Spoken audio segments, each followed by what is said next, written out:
시간 우리 주제표와 회복 캠페인 같이 하겠습니다. 자, 시작. 주여 이제 회복하게 하소서. 예배를 회복하겠습니다. 기도를 회복하겠습니다. 사랑을 회복하겠습니다.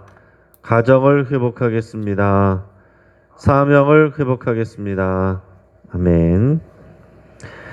우리 묵상 말씀 사도행전 1장 8절 우리 세 번 같이 하겠습니다. 자, 시작.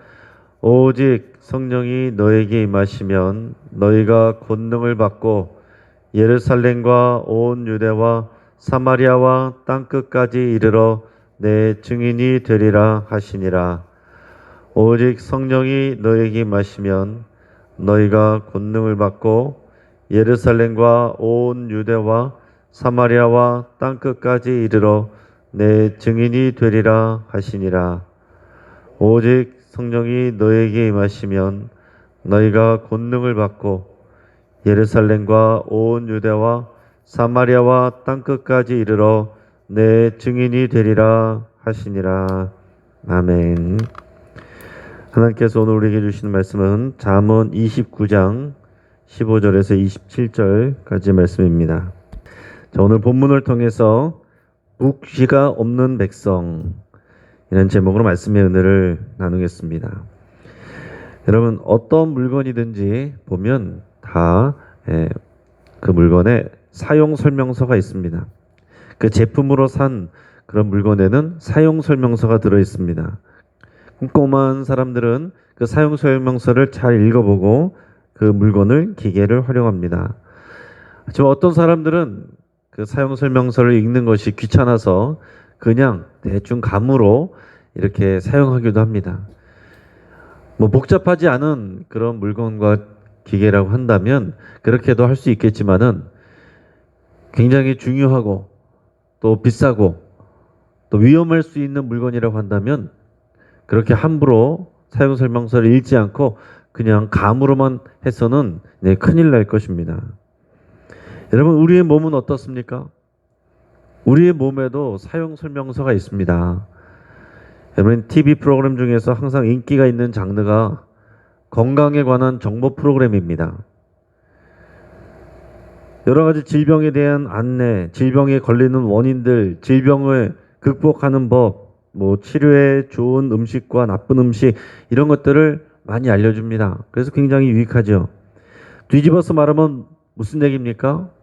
우리는 우리 자신의 몸에 대해서 잘 모릅니다. 전문가들이 나와서 우리 몸을 어떻게 사용해야 되는지 가르쳐 주는 거예요. 자기 몸이지만은 자기 몸을 잘 모르는 것입니다. 그래서 우리는 내 몸에 대해서 의사와 전문가에게 설명을 항상 듣습니다. 내 몸이지만 내가 어떻게 사용해야 될지를 모르는 거예요. 어떤 분들은 의사가 뭘 알아? 내 몸은 내가 더 잘 알아. 그러는 경우가 있는데 그러다가 작은 병을 크게 키워서 나중에 더 후회하는 그런 경우들도 보게 됩니다. 여러분, 우리 몸에 대해서도 우리가 스스로 다 알지 못하는데 우리 인생은 어떻겠습니까? 우리 인생도 마찬가지입니다. 우리는 스스로 인생을 선택해서 시작한 사람이 없고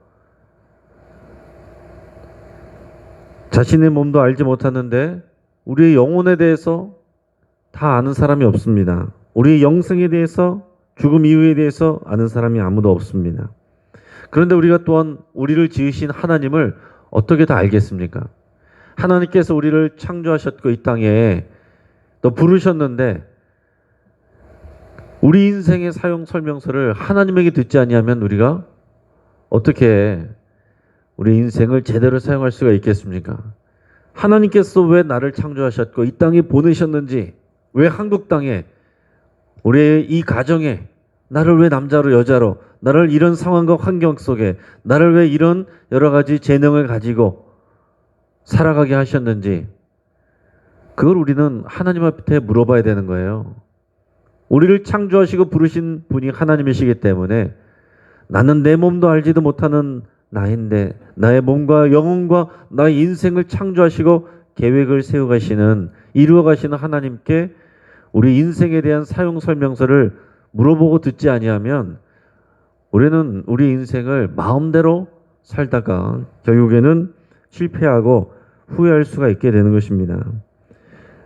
우리 인생에 대한 사용 설명서, 그게 뭐겠습니까? 성경이죠. 성경 말씀이 우리의 인생에 대한 사용 설명서입니다. 성경은 인간이 누구인지, 왜 이 세상에 존재하는지, 무엇을 위해서 살아야 되는지, 무엇이 선한 일이고 무엇이 악한 일인지 그것을 가르쳐 줍니다. 이것이 없으면 우리가 마음대로 사는 거죠.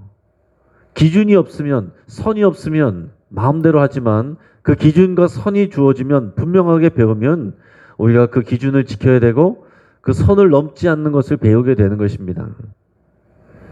지금 세상은 우리 인생에 정답이 없다고 많은 사람들이 그렇게 주장하고 가르칩니다. 내가 옳다고 생각하고 하는 일이 그게 정답이라고 그렇게들 얘기를 하고 있어요. 그래서 인생 사용 설명서란 건 없다라고 부정을 하는 것입니다. 우리 삶을 규정하는 어떤 것들도 다 거부하는 이런 것이 요즘 지식인들의 또 그런 경향입니다. 각자가 사용하고 싶은 대로 사용하면 된다. 우리 인생은 내가 하고 싶은 거 하면 된다. 정답은 없다. 정해진 길은 없다. 이런 얘기들을 많이 하고 있습니다. 멋있는 말 같지만 그러나 그렇지 않다라는 것입니다. 우리에게 올바른 길이 있고 가면 안 되는 길이 있고 정답이 있습니다. 그것을 우리는 배우는 거예요. 그래서 우리가 그 길을 가려고 하는 것이죠. 100년도 못 사는 사람들이 어떻게 우리가 영혼을 알 수가 있고 세상을 창조하신 하나님을 다 이해하고 판단할 수가 있겠습니까? 우리는 우리의 창조주 되시며 인생의 주인 되시는 하나님을 알아야 되고 우리의 인생을 어떻게 사용해야 되는지 하나님께 배워야 됩니다. 오늘 본문 말씀 18절 말씀을 우리 같이 읽겠습니다. 자, 시작. 묵시가 없으면 백성이 방자에 행하거니와 율법을 지키는 자는 복이 있느니라. 아멘. 묵시가 없으면 백성이 방자에 행하거니와 율법을 지키는 자는 복이 있느니라 그랬습니다. 묵시가 없는 백성, 오늘 제목처럼 묵시가 없는 백성은 방자에 행한다. 자기 마음대로 행한다. 하나님 뜻에 어긋나는 일들을 하면서도 부끄러운 줄 모르고 죄인 줄 모르고 살아간다라는 얘기예요. 오늘 이 구절을 킹 제임스 영어 성경 번역본에 보면 묵시라는 표현을 영어로 비전이라고 이렇게 되어 있습니다. 비전. 그래서 이 구절을 통해서 많은 분들이 또 많은 설교자들이 그리스도인에게는 비전이 있어야 된다. 묵시가 없는 백성을 비전이 없는 백성은 방자에 행한다. 이렇게 많이 설교하고 가르쳤습니다. 자, 그런데 일반적으로 우리가 생각하는 비전, 꿈 이런 것은 오늘 성경에 나오는 이 묵시라는 말과 좀 다른 내용입니다. 우리가 비전의 사람이 됩시다. 우리가 꿈을 향해 나아갑시다. 이렇게 얘기할 때 비전은 우리가 생각하는, 내가 꿈꾸는, 내가 하고 싶어하는 그런 것들을 우리의 비전이다, 꿈이다 이렇게 얘기를 하는데 여기서 말하는 묵시란 것은 뭐냐면 하나님께서 선지자들에게 주는 계시를 말하는 것입니다. 선지자의 생각이 아니라 하나님이 주시는 계시의 말씀을 묵시라고 얘기를 하는 거예요. 그 때로는 말씀으로도 때로는 어떤 그림으로도 주시니까 이런 비전, 그림이라는 표현이 하나님이 주시는 전체적인 계시의 내용이 되는 것입니다. 자, 그러니까 이 비전을 갖는다. 비전의 사람, 비전의 백성, 비전 있는 교회 이런 거는 우리가 어떤 꿈을 꾸자, 이런 것들을 해보자 이런 내용이 아니라 하나님께서 우리에게 어떤 것을 하기를 원하시는지 보여주시는 그 그림을 얘기하는 거예요. 그 말씀을 얘기하는 것입니다. 그러니까 하나님의 꿈, 하나님의 우리를 향한 그림, 그것을 바라보며 우리가 나가는 백성이어야 되는데 그게 없으면 내가 하고 싶은 것 마음대로 하면서 하나님 나를 도와주십시오 이렇게 살아간다는 거죠. 이거를 방자히 행한다라고 말을 하게 되는 것입니다. 그러니까 우리의 꿈이 아니라 하나님의 꿈을 얘기하는 것이고 우리의 생각이 아니라 하나님의 생각이 있어야 된다라는 걸 얘기를 하는 것입니다. 그래서 오늘 본문의 18절 후반절에 보면 율법을 지키는 자가 복이 있다 그랬습니다. 여기 나와 있는 율법이 앞에 나와 있는 묵시를 또 받는 내용이에요. 하나님이 주신 율법이 우리에게 묵시가 되는 것입니다. 자, 율법이란 게 뭡니까? 하나님께서 하나님의 백성에게, 언약 맺은 백성에게 기준을 알려주는 게 율법이에요. 선을 그어주는 게 율법입니다. 너희들은 이전까지는 네 마음대로 살았지만은 이것이 선이다, 이것이 악이다, 내가 선을 딱 그어주니까 이것을 넘어가면 너희는 죄를 짓는 거다. 이것을 넘어가지 않도록 이것을 지켜라. 좌로나 우로나 치우치지 말고 이 율법을 지켜라. 그 율법은 뭡니까? 하나님의 법이고, 하나님의 법이라는 것은 무슨 얘기예요?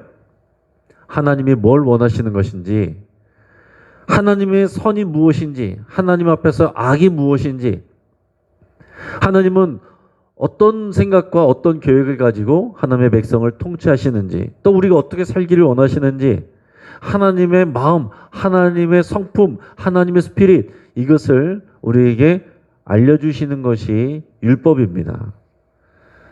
그런데 예수님이 오셔서 이 율법의 모든 요구를 다 수행하셨어요. 이루어내셨습니다. 그래서 우리는 이 율법에 나와 있는 내용들을 다 지키지 않아도 되고 다 몰라도 됩니다.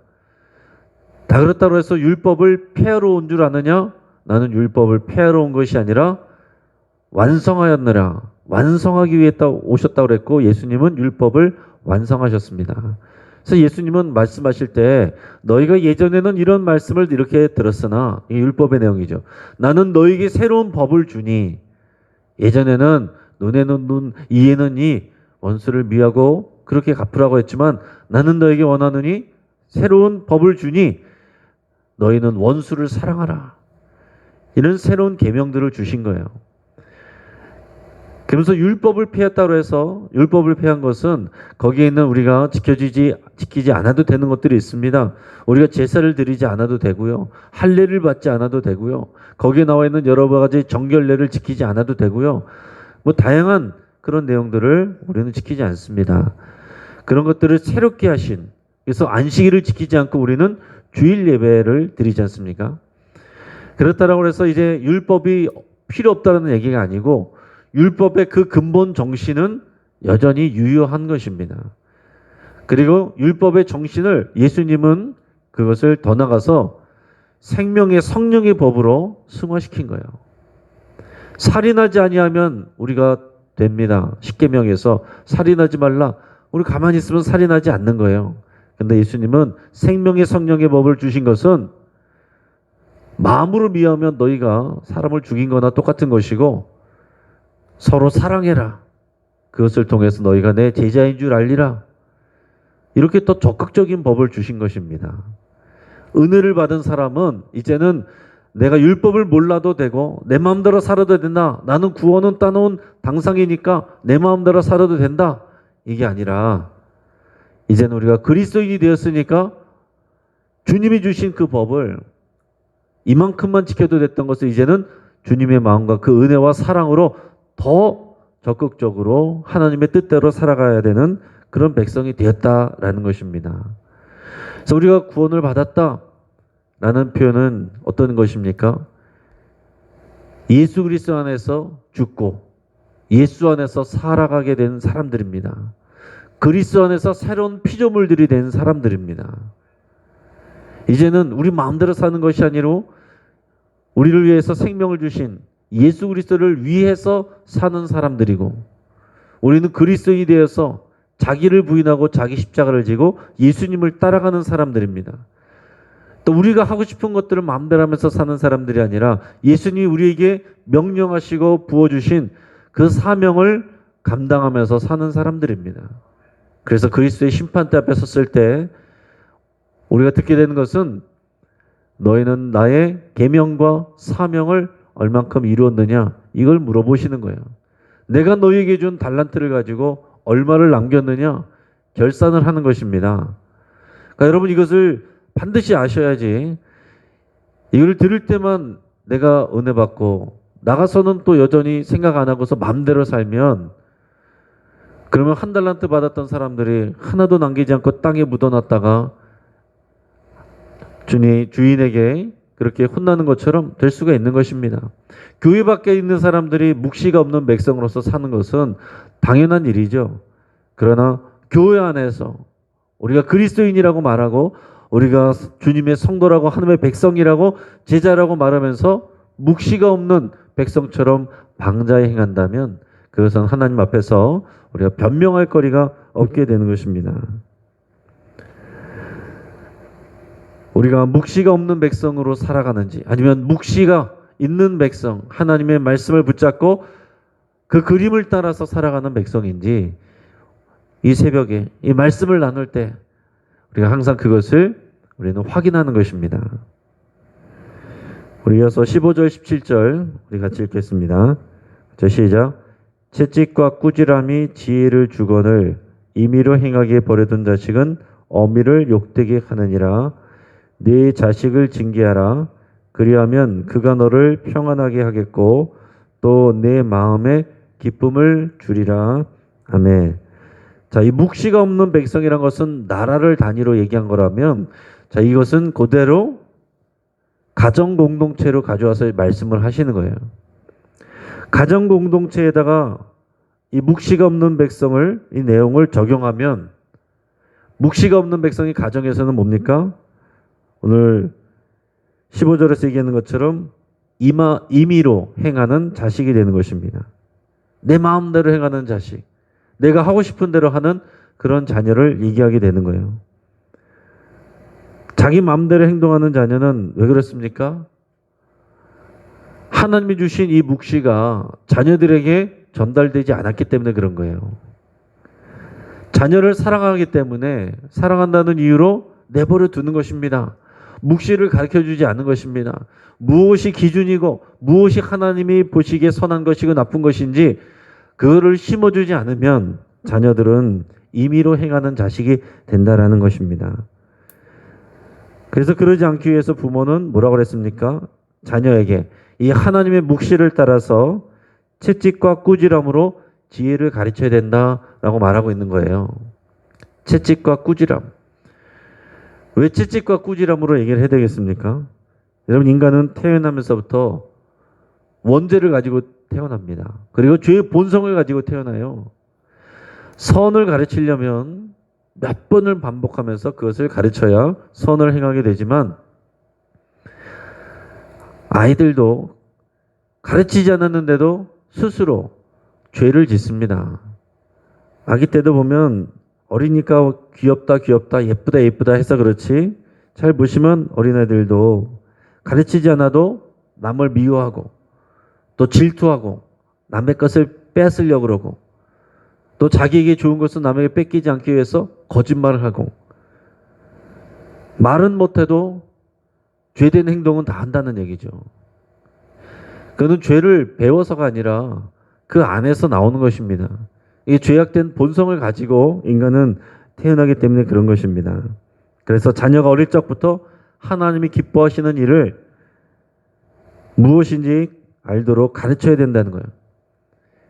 그러기 위해서는 물론 이제 교육 훈육 방식에 따라서는 그것은 다양하게 있을 수 있지만은 아닌 것은 분명하게 아니라고 죄는 죄라고 분명히 따끔하게 얘기해 줄 수 있는 사람, 그 사람이 지혜로운 부모라고 얘기하는 것입니다.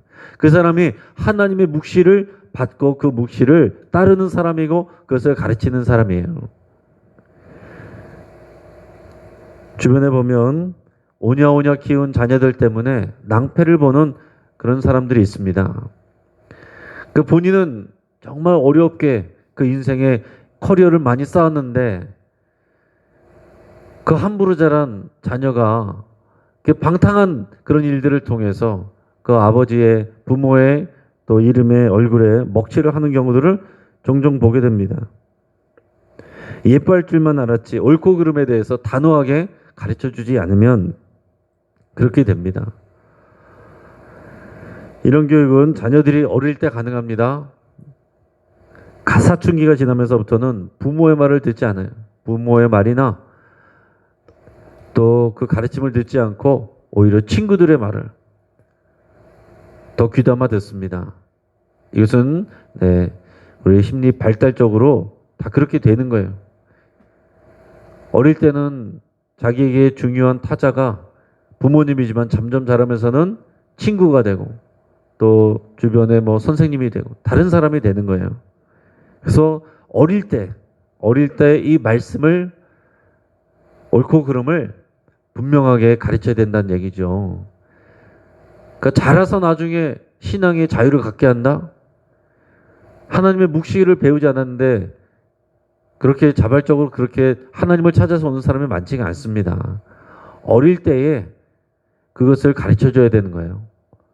그래서 교회에서도 교회 학교가 중요한 것입니다. 교회 학교에서 하나님의 말씀을 배우고 하나님 사랑하는 것을 배우고 하나님 살아계시다는 것을 배우고 사랑하는 것을 배워야 나중에 커서도 말씀이 들어가지, 전혀 그런 것을 해보지 않은 분들이 나중에 하나님 만나고 돌아오려면 훨씬 더 많은 대가를 치러야 됩니다. 말로 가르친 것이 별로 없어도 우리가 부모의 평소에 하는 말과 행동, 그리고 하나님을 향한 태도, 다른 사람들을 대하는 태도, 어려움 속에서 어떻게 행하는지 이런 모습 전체가 다 자녀들에게는 그대로 교육이 되는 것입니다.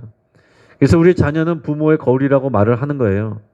우리 자녀들이 하는 걸 보면 내가 저렇게 살았구나, 내가 저렇게 가르쳤구나, 말로 가르치지 않았어도 내가 저렇게 보였구나 하는 것을 우리는 스스로 반성을 해야 됩니다. 어디서 이런 게 태어났어가 아니라 내가 하나님의 묵시를 살아내지 못했고 하나님의 묵시를 가르치지 못했구나, 그것을 우리는 반성해야 된다는 것이죠. 오늘 이어서 25절 26절 같이 읽겠습니다. 자, 시작. 사람을 두려워하면 올무에 걸리게 되거니와 여호와를 의지하는 자는 안전하리라. 주권자에게 은혜를 구하는 자가 많으나 사람의 일의 작정은 여호와께로 말미암느니라. 아멘. 묵시가 없는 백성, 하나님을 경외할 줄 모르는 백성은 25절에서처럼 사람을 두려워하게 됩니다. 그리고 26절에처럼 주권자에게 은혜를 구한다. 힘 있는 사람, 통치자, 어떤 권력 있는 사람, 돈이 있는 사람, 그런 사람들에게 기댄다는 거예요. 그런 사람들이 내 삶을 좌지우지하는 것처럼 생각하고 그런 사람들에게 줄을 서고 그런 사람들에게 잘만 보이면 된다라고 생각을 한다는 것입니다. 이게 묵시가 없는 백성이 방자히 행하는 그런 모습입니다. 그러나 오늘 지혜는 뭐라고 말합니까? 그렇게 하면 올무에 걸리게 된다. 결국 사람을 의지하고 사람 따라가다가 사람을 믿다가 결국에는 자기 스스로 어려움을, 낭패를 당하게 된다는 거죠. 사람이 우리를 책임져 줄 수가 없습니다. 오직 하나님을 의지해야 된다라고 말씀을 하시는 거예요. 그렇다고 해서 사람을 관계하지 않느냐? 그거 아니죠. 하나님께서 우리에게 일하시고 도우실 때 사람 통해서 많이 일하십니다. 그러나 똑같이 사람에게 은혜를 받지만 그 사람을 보내주신 하나님을 의지하는 우리의 믿음의 고백이 있어야 된다는 것입니다. 여러분, 목사도 믿음의 사람들도 다 병원에 갑니다. 의사의 말을 들어야 돼요. 그렇지만은 우리의 생명과 우리의 건강을 책임지신 것은 의사를 통해서 일하시는 하나님이시라는 것을 고백하는 믿음이 필요한 것입니다. 여러분, 우리가 법정에 가서 변호사나 재판관에게 도움을 받을 수 있어요. 그게 나쁜 게 아닙니다. 믿음 없는 일이 아닙니다. 그러나 결국에는 그 모든 일의 결국을 결론 지으시고 이끌어 가시는 것은 진정한 재판장은 우리 하나님이시다라는 믿음의 고백이 있어야 그런 상황들이 우리에게 도움이 되는 것입니다. 묵시가 없는 백성은 사람을 의지하고 묵시가 있는 백성은 하나님을 의지합니다. 묵시가 없는 백성은 자기 임의대로 자녀를 사랑하지만 묵시가 있는 백성은 하나님의 말씀과 지혜로 훈육하고 가르칩니다. 묵시가 없는 백성은 자기의 마음과 감정과 자존심이 제일 중요하다고 여기지만 묵시가 있는 백성은 하나님의 말씀과 하나님의 성품을 따라서 말하고 행동합니다. 묵시가 없는 백성은 미련한 자요 악인의 삶을 살게 되는 것이고 묵시가 있는 백성은 지혜로운 자요 의인의 삶을 삽니다. 묵시를 따라 사는 저 여러분 되기를, 그리고 우리의 자녀와 가정 되기를 주의 이름으로 축복합니다. 같이 한번 기도하겠습니다. 오늘 말씀을 붙잡고 함께 기도할 때 하나님의 묵시, 하나님의 말씀, 하나님의 뜻, 하나님의 성품, 하나님의 비전, 이것을 배우고 따르기로 여러분 결단할 수 있길 바랍니다. 하나님이 우리에게 말씀하시는 것을 더 귀 기울이기로 여러분 그렇게 기도할 수 있길 바랍니다. 내 임의대로 행동하고 내 임의대로 자녀를 대했던 것을 회개하며 하나님의 마음과 하나님의 뜻을 구하고 하나님의 자녀라고 여러분 그렇게 고백하며 기도할 수 있길 바랍니다. 사람이 아니라 하나님을 의지하고 신뢰한다고 여러분 그렇게 고백하시고, 내가 하나님보다 사람을 의지하고 하나님보다 사람의 눈치를 살폈던 것들을 또한 주님 앞에 내려놓고 회개할 수 있길 바랍니다.